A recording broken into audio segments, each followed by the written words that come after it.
Thomas and the breakdown train. Every day the fat director came to the station to catch his train, and he always said, "Hello," to Thomas. There were lots of trucks in the yard.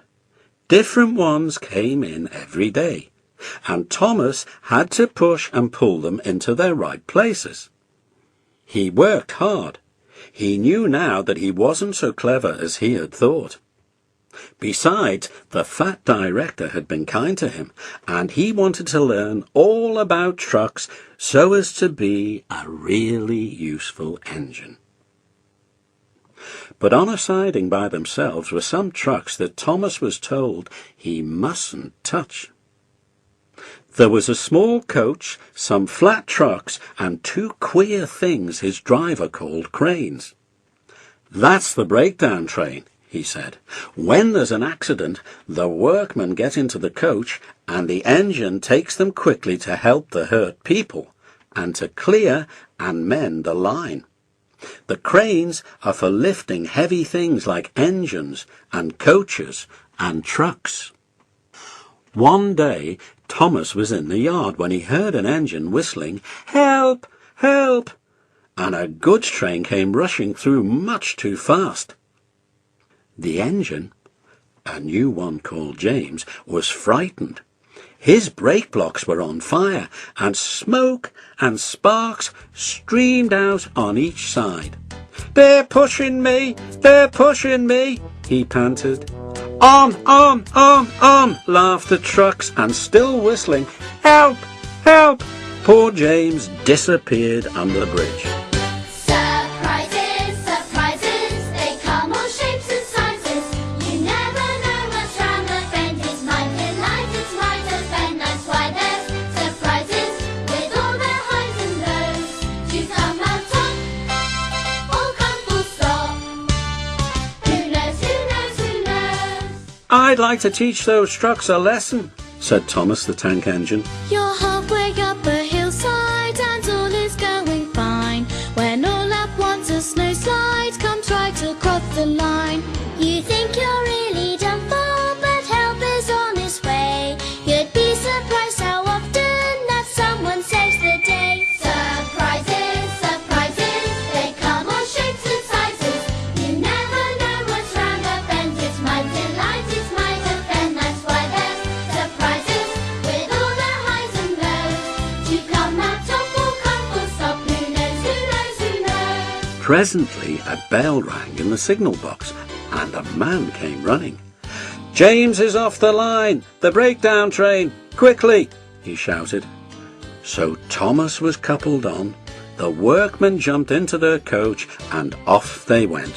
Surprises, surprises, they come all shapes and sizes. You never know what's round the bend. It's might delight, it's might offend. That's why there's surprises with all their highs and lows. You come out top or come full stop. Who knows, who knows, who knows? Thomas worked his hardest. "Hurry, hurry, hurry," he puffed, and this time he wasn't pretending to be like Gordon. He really meant it. "Bother those trucks and their tricks," he thought. "I hope poor James isn't hurt." They found James and the trucks at a bend in the line.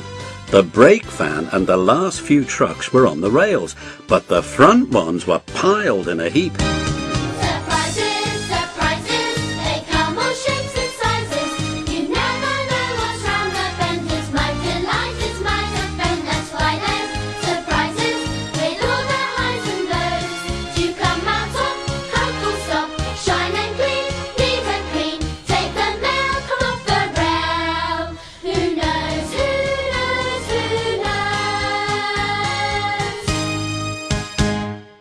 James was in a field with a cow looking at him, and his driver and fireman were feeling him all over to see if he was hurt. "Never mind, James," they said.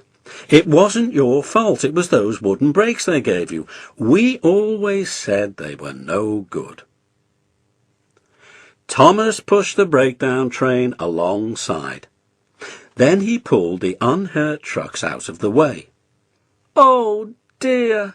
Oh dear!" they groaned.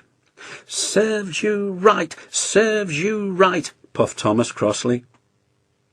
When the men put other trucks on the line, he pulled them away too.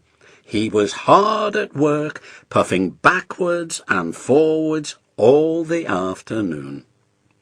This'll teach you a lesson, he told the trucks, and they answered, yes, it will, in a sad, groany, creaky sort of voice. They left the broken trucks and mended the line. Then, with 2 cranes, they put James back on the rails. He tried to move, but he couldn't, so Thomas helped him back to the shed. The fat director was waiting anxiously for them. Well, Thomas, he said kindly, I've heard all about it, and I'm very pleased with you. You're a really useful engine. James shall have some proper brakes and a new coat of paint, and you shall have a branch line all to yourself. Oh, sir, said Thomas happily. Now Thomas is as happy as can be. He has a branch line all to himself, and puffs proudly backwards and forwards with 2 coaches all day. He is never lonely, because there is always some engine to talk to at the junction. Edward and Henry stop quite often and tell him the news. Gordon is always in a hurry and does not stop, but he never forgets to say, poop, poop, to little Thomas, and Thomas always whistles, beep, beep,